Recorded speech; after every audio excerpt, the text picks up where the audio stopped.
इबे हाथ हाथ हाथ कौन उठाउची लांच न देवारु दबंगिरी देखाइले टाटा पावर कर्मी। बीच रास्तार जड़े वृद्धा महिला को माड़ मारिले ऑफिसर। भल भाव देखंतु एही वीडियो को। बीच रास्तार जड़े असहाय वृद्धा महिला को केमिति माड़ मारुछंती टाटा विद्युत विभागीय कर्मी।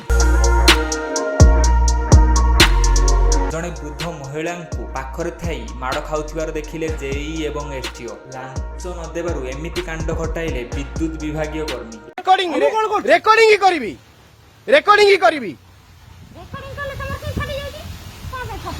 भद्र भावे कथा भद्र भद्र भाବରେ ଏତେ ଜୋର ଚିଲେଇକି କଣ ପାଇଁ ଆସିଛ ଏତେ ଜୋର ଚିଲେଇ କଣ ପାଇଁ ଆସିଛ ହାଁ ଏତେ ଜୋର କଣ ପାଇଁ ଚିଲେଇ ଇବେ ହାତ ହାତ ହାତ କଣ ଉଠାଉଛି ଇବେ ଇବେ ହାତ ଏ କଣ ହାତ ହାତ ରୁହ ରୁହ ମମି ଥାନାକୁ ଚାଲ ମମି ଥାନାକୁ ଚାଲ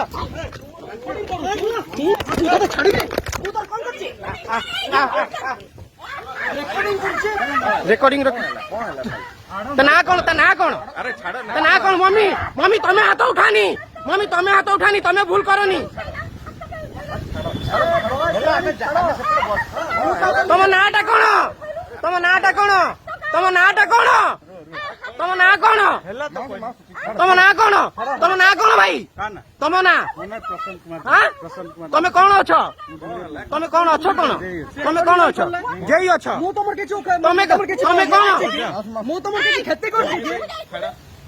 तमे कौन भाई तम ना कौन भाई तम ना कौन भाई तम ना कौन लांच पुणी टंका कि 2 टंका नुह 1,20,000 टंका लांच मागिले। लांच न देवारु महिला को 1,60,000 टंकार बिल दर्शाई विद्युत काटिदेले विद्युत विभागीय कर्मी। एही अभियोग नहीं महिला जनक विद्युत ऑफिस रे पहुंचीबारु रागी जाई विद्युत कर्मी माने एही बोली कांड घटाइछंती बोली थानार अभियोग करछंती महिला जनक। जहार संपूर्ण चित्र भिडियोटी रे कैद होईछि। एहा परे टाटा विद्युत विभागीय तरफरु कोन निष्पत्ति निया जाउछि ता उपरे रहिला नजर। Bureau report hello Odisha.